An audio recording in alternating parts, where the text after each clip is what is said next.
Hi, everybody. So we are here in Rush Hour Real Estate Podcast as usual, and we have a special guest today, as promised last time. We have Daniel from HOLO Mortgages, our partner.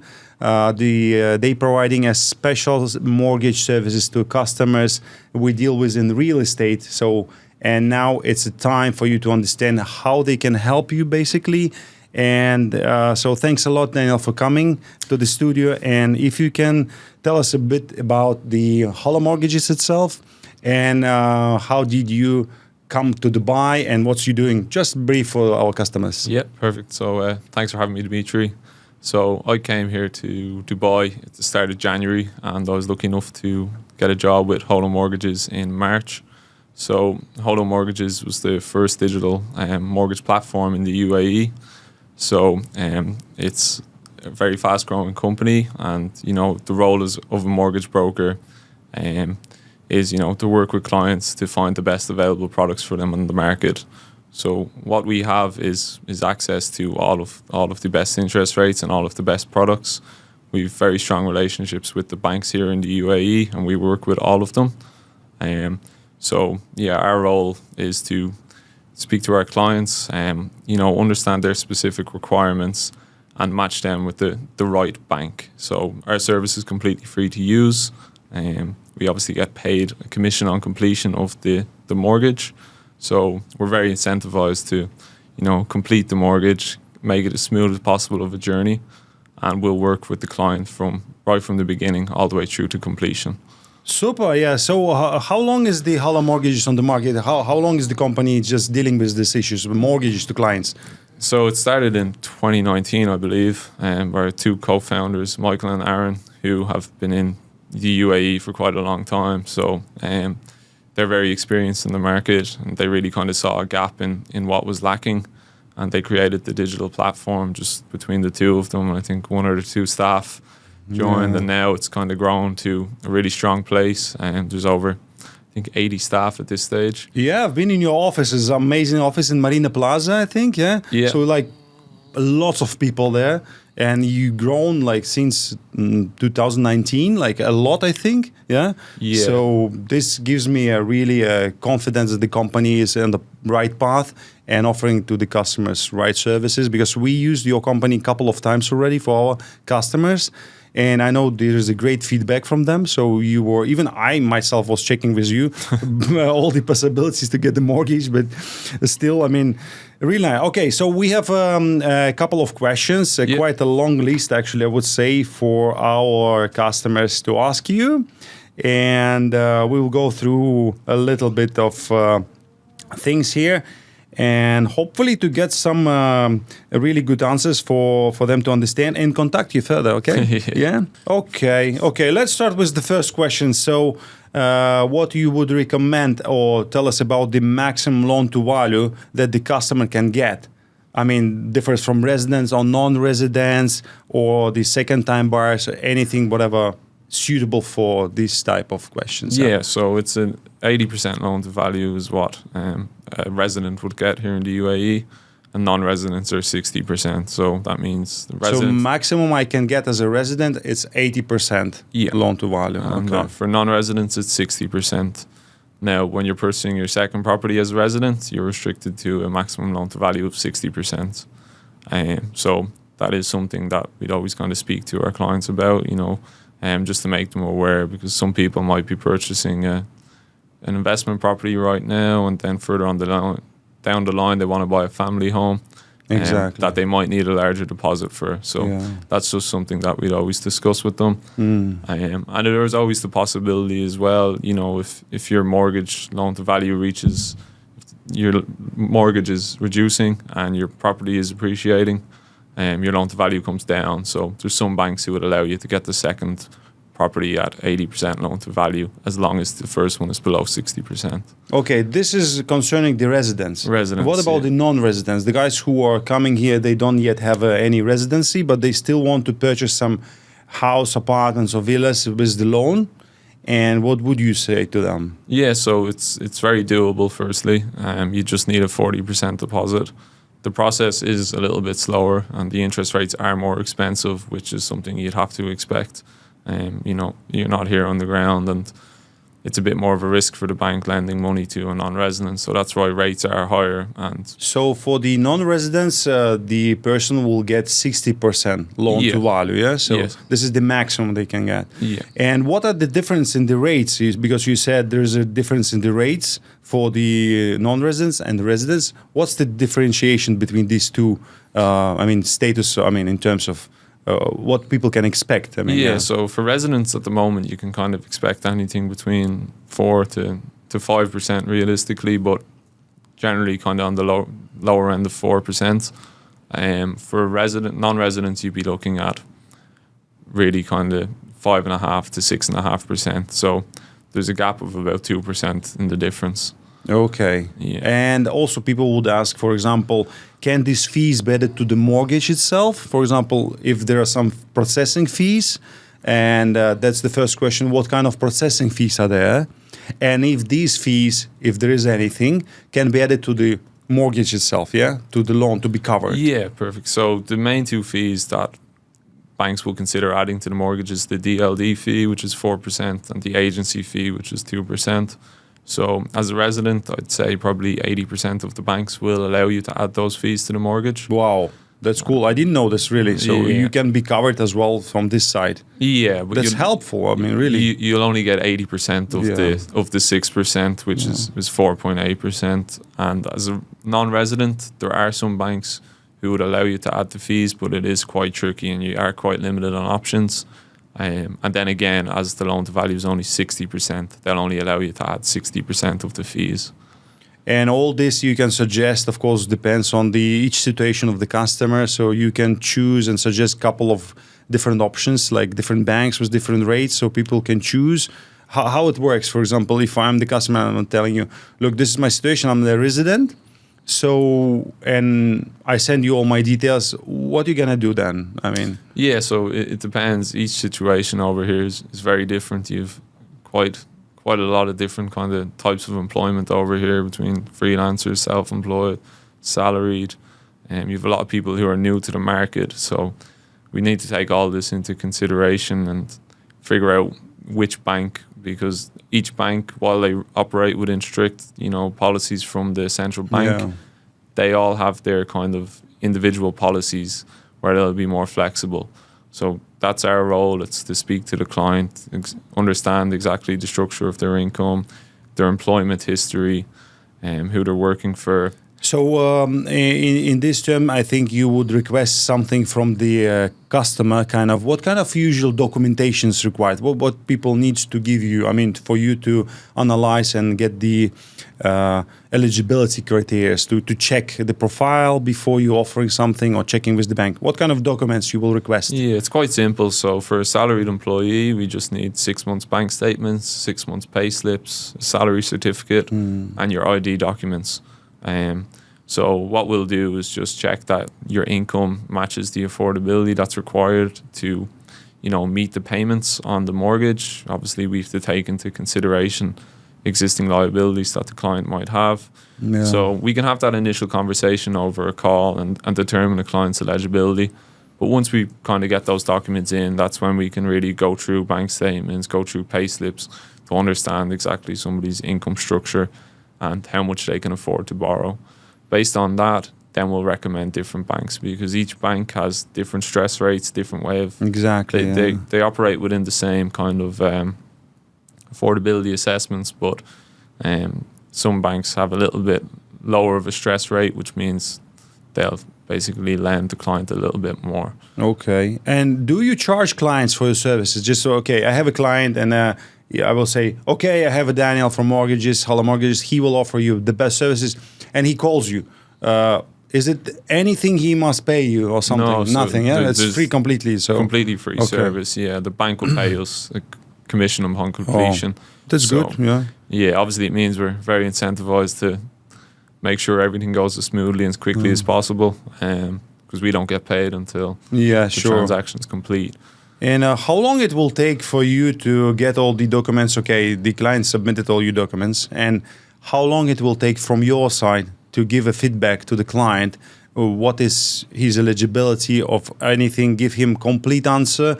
and ready to proceed, like he can tell to the developer or to the broker, to me, to real estate broker, that I have the approval or pre-approval. So how it works also, he gets first the pre-approval or then approval? So the first step obviously is we'd have that initial call. Then I'd request, I'd share maybe 2 or 3 different options to the client based on what I've understood to be the best recommendations for them. And then they can provide us with the documents for pre-approval. Once we've had a chance to review, we'll submit to the chosen bank. Now, each bank differs in pre-approval times. There's some banks that will get us a pre-approval back in 1 to 2 days. Some banks will take 2 weeks. Wow, So, and how do you approach this? So you approach all the banks, or you approach those which are faster, or what's your approach? It always depends on somebody's situation. Like, for example, if you have a client who finds a property and he really wants to make an offer on it, he needs a quick pre-approval. Yeah. That's when we'll narrow his options down to 1 or 2 different banks. But sometimes we have a client who, is early stage, they just want to get that pre-approval, and they want, the best interest rate. And sometimes what comes with that is if the bank has the best interest rate, they're processing a high volume of applications, so they're slower. But that client will have time to wait. So this is all the kind of things we take into consideration when we're recommending a bank. Okay. And I know that you already explained that there's a 0% commission from your side, and there's like 4% DLD, the clients know it, and 2% agent fee if this is the secondary market property. For the initial property, which is from developer, nobody pays commission to the brokers until special agreement maybe. But is there any fees from the banks itself? For example, the client gets an approval internally. Is there any property evaluation fee or any processing fee or anything else the customer needs to know? Yeah, so there are a few other fees, and this is something we always share with our clients after initial call, just a breakdown of the fees that they have to expect so they can make a budget and plan. So the main fees would be the bank processing fee. That's between kind of 0 to 1% depending on the bank. So that's something we always take into consideration. If some banks don't charge it. So if somebody's kind of stuck and, needs as much cash as possible, then we can kind of recommend the bank that doesn't have a processing fee. There's always going to be a valuation fee. That's between kind of 2.5K to 3.5K, depending on the bank again. You have a mortgage registration fee, which will be paid at the trustee office, $4,200. Yeah. So there are quite a few other fees involved. How long the period of the employment the resident or non-resident must have before applying for the mortgage here? Is there a specific time period, or the person who is employed immediately coming here to Dubai can get the mortgage like from the first month? Also considering residents and non-residents, is there a difference in employment period? Yeah, so to start with residents, generally you need to be 6 months in your employment. You need to have 6 months pay slips from them. Now, there's always exceptions, and there's always banks who are willing to understand the situation. To skip this rule, also. I wouldn't say it's not like a requirement from the central bank. So there is no specific rule, basically. It's like internal rule. Six months is general. But it's not the law. It's just simply kind of common practice. Common practice. It varies on banks, so they'll have exceptions in policies. Like, for example, if you transferred over here from your home country with a multinational company and just had one salary credit, and you've worked at that company for a few years, then the banks will consider it. So, generally 6 months if you want to be eligible for all banks. Some banks will do 3 months. Some banks will do just 1 month. For non-residents, it's the same, to be honest. It's the same. There's no difference, basically. So it depends on the company the person works, period of time, and of course the income, and so many kind of factors would be considered. Yeah, exactly. So for non-residents, probably you'd want the profile to be a little bit stronger because the banks are taking that bit more risk. So they do like to see stronger profiles where that they've been steady in employment and they have a stronger income. So it does differ slightly. Also, the people asking usually, because there is like different rates, like fixed rate or variable rate from the banks, and the people always thinking, what's the best? Well, how can I calculate? What should I decide? What's your advice? Yeah, so at the moment it's really simple. Like the fixed rates are much cheaper than variable rates. The IBOR is what the interest rates are calculated on. So that's, I think, about 4.6% at the moment. Plus the banks will charge a margin. So you're looking at like 6.5% for a variable rate at the moment, which is very high. So I'm always recommending to take a fixed rate. Generally, 3-year fixed rates are cheapest at the moment. So it's limited for 3 years usually, and then it's switched to the variable rates. Yeah. Yeah. So the bank will put you on a follow-on rate once that initial fixed rate period expires. But you do have some good options after that. You can either go back to your bank and try and negotiate a new fixed rate with them. You can shop the market with other banks and do a buyout on your mortgage, if it makes financial sense. Yeah. And the market could be different in 3 years' time. The variable rate could be very low. It could be cheaper than what fixed rates are, so you can stay on it. But right now, if your fixed rate expired and you went onto the variable rate, it's really important to speak to a mortgage broker. So can you renegotiate the fixed rate? For example, your period expired, or your 3 years period expired for fixed rate. Can you, as a company, negotiate for the client another term or something like more? We can't approach better conditions for, as their existing customers with the bank. We couldn't approach their bank directly, but what we always do is show them the options on the market and compare it to what their bank will offer, because we know what their bank's going to offer them. So we'll show them comparisons between, what they're going to get offered, what they're paying now, and what's available on the market. Because there are some costs involved in completing a buyout. Yes, because one of the options, the good options, are what I know, and to have, for example, the initial mortgage with one bank, and then during the period of 2 or 3 years, and before the fixed period expired, so you can change the bank, like a buyout or something, yeah? So to switch to another bank, is it like really workable, or is it good kind of idea to do this? What do you recommend? I mean, if the rate is less, of course, from the other bank. Yeah, no, it's always an option that's worth exploring, and that's where we'll do all the work for you. We'll work out the calculations. Your monthly payment might be a little bit less, but you're going to have maybe, say, 10 to 15K in costs to complete the buyout. So what you're really trying to work out is, if you're saving 2,000 dirhams per month on your monthly payments, but it's only costing you 12,000 dirhams. If you're doing it for 3 years, you're going to save a lot of money. Makes sense, huh? But we'd never recommend, a minor difference in monthly payments if it's going to cost the client that much, because it's not beneficial for them to do it. Yeah. Okay, and also I heard about the equity release on the property, for example. Yeah. Is this also an option with your company, and how it works, if it is? Yeah, absolutely. We do facilitate this with all of the banks. Each bank does have slightly different policies, but basically you can release equity from your property as long as you're either using the equity to purchase a new property or to renovate your existing property. You won't get cash. So there is a restriction on using this equity. Yeah. So basically you can release it from whatever, even its mortgage, depends on the evaluation, and the bank keeps like 20% of it, and the remaining can be released, for example, most probably. Or, for example, if the person still wants to have this cash from the bank to put it into next property, or to use it for renovation of the existing property, or to buy a car, is it possible? Not to buy a car, no. So the car is not possible. No cash. You'll never get cash. But can you buy the car, not cash, but get a loan to car? No? Strictly new property, or our renovations. Yeah. But it's also important to note that the money will always be paid to the developer or the company that's doing the renovations. You will never get the money directly to your account.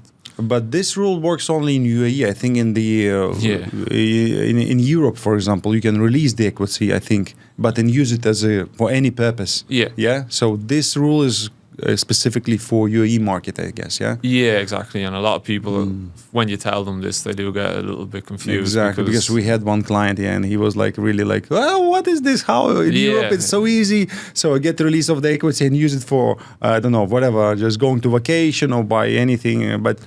And I think it's maybe a good thing here. So the government, I think, encourage people if they want to do this, to invest still in the property, so the money stays in the market, in the real estate market.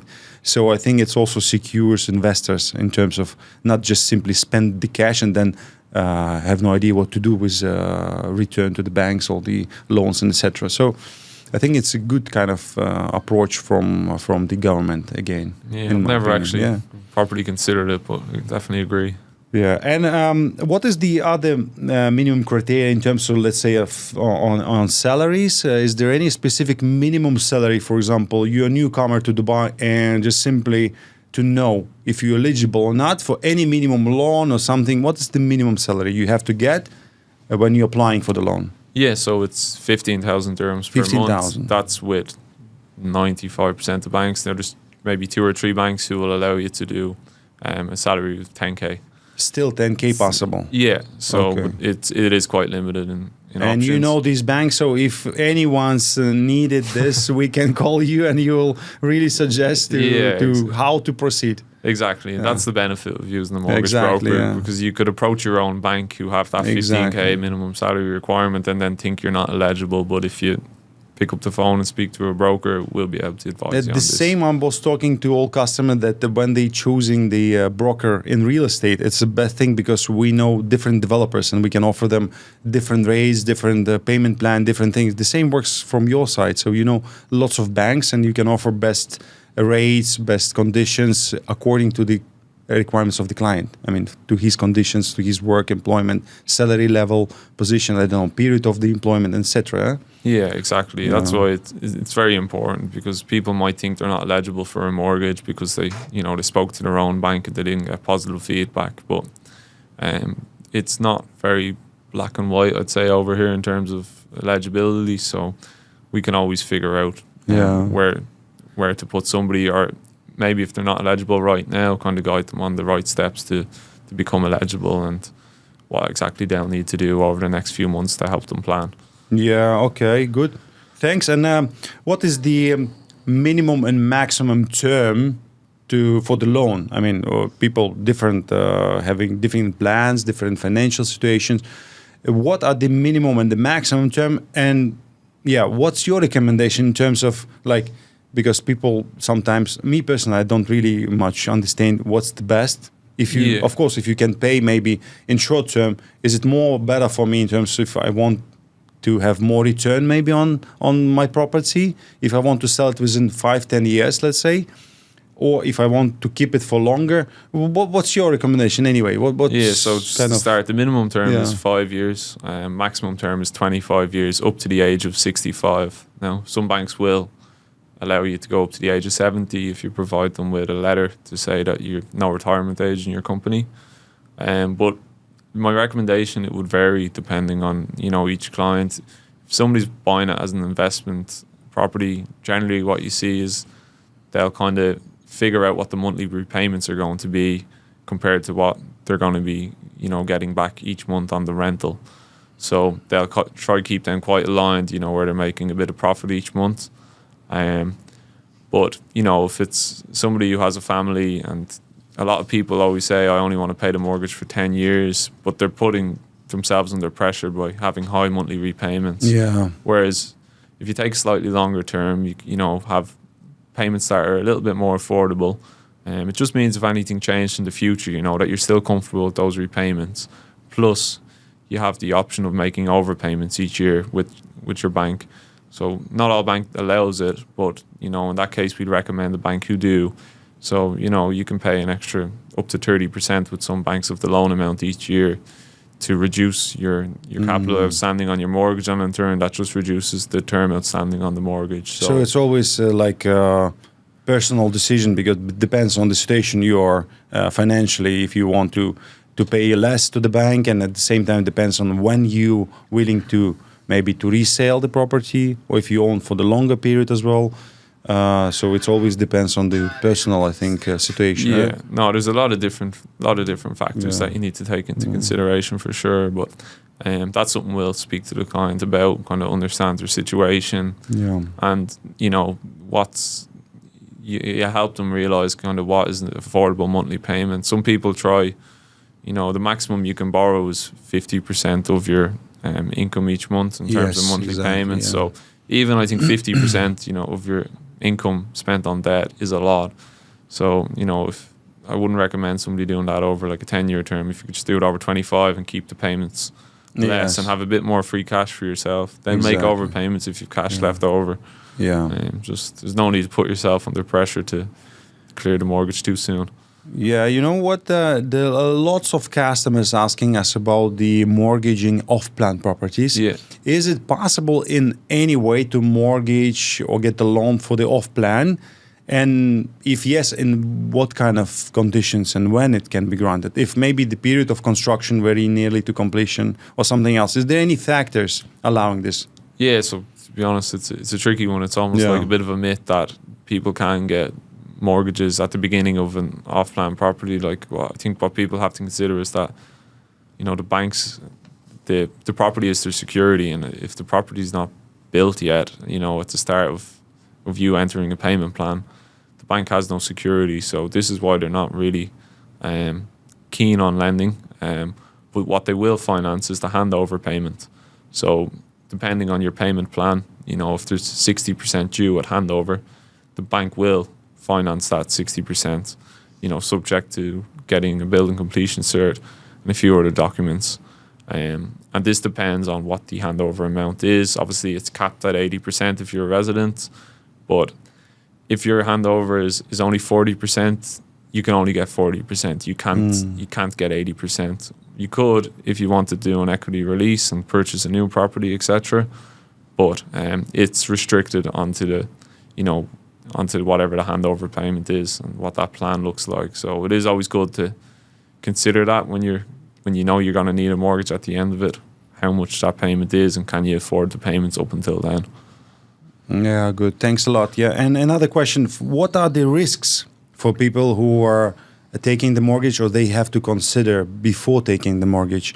What are the risks, basically, if there is a non-payment of the mortgage, or typical risks? What you could highlight here for them to consider, to understand what there will be specific consequences if something happens. Like, I don't know exactly, but maybe you have a cases or you have an ideas just to give people a little bit more insight, risks. And for example, if they're not paying the installments on time, what can happen? Like, if I missed 5-10 times, I don't know, 3 times or something, would it be cancelled or taken by bank or anything? Yeah, so like it's a central bank policy in terms of like how they would deal with that. But obviously, to be honest, it's not very default isn't overly common here in the UAE. But if you're missing, 3 payments in a row, it's really going to affect your credit score. You could end up, if that continues over a period of time, the property's repossessed, you could end up, with a really bad credit score, no ability to borrow in the future, and it really does kind of, impact, your future and what you can afford to do. And is there a specific number of installments I can miss without any consequences? Like what I took the mortgage. I'm not too and sure. just to understand. And is there any period of time I can skip like 2-3 mortgages payments and then pay them? Of course, like anything. 1 month maybe skip and then. No, I wouldn't. I don't really know exactly what the bank's policies are internally, but no, it's just pay your mortgage and make sure you keep a clean profile, and because that's going to affect a lot of things down the line. If you need a car, your ability to finance a car, if credit cards, anything like that. As soon as you see missed payments on a mortgage on your credit report, it's really going to affect you badly in the future for anything you're trying to do here in the UAE. Credit rating or something like this? There is like each person has a kind of credit ratings in the banks. I don't know where it is. Is it in the central bank or kind of credit bureau? Yeah, so there's an online... where it's calculated risks or something like whatever you already taken before, when you paid, cleared something. And how is it created here for the newcomers and what they should pay attention to make a good credit risk kind of rate or something for the banks basically to lend you. So what people should consider in terms of having a good credit rate? I mean, yeah, so it's pretty simple, to be honest. Like your credit report is accessible on the credit bureau online. Generally, the banks kind of want to see your credit score being, I'd say, better than 650. You know, to build a credit score, you just need to make sure you're making payments on time. You know, paying your rent, because bounce checks, etc., will affect that.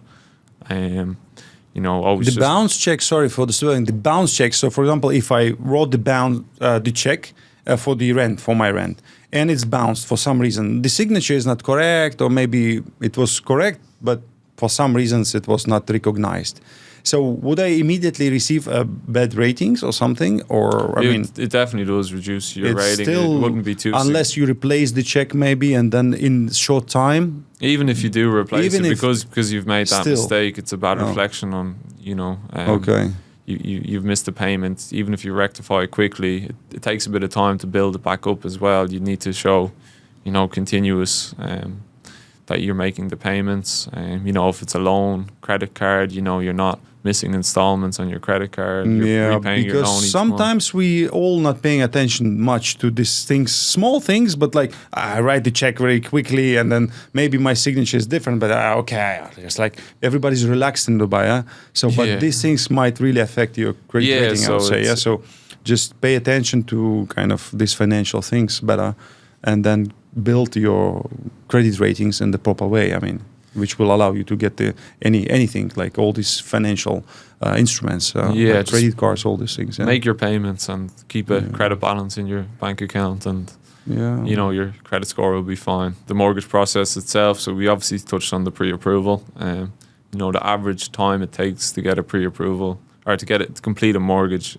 obviously depends on a lot of factors, but you're kind of looking between 4 to 6 weeks would be the average timelines, you know, from 3 to 6 weeks, quite long, I would say. Yeah, like 6 weeks. Quick compared to most countries. It's definitely quicker over here. But you know, so the first step is obviously to get the pre-approval. Then a valuation is instructed on the property.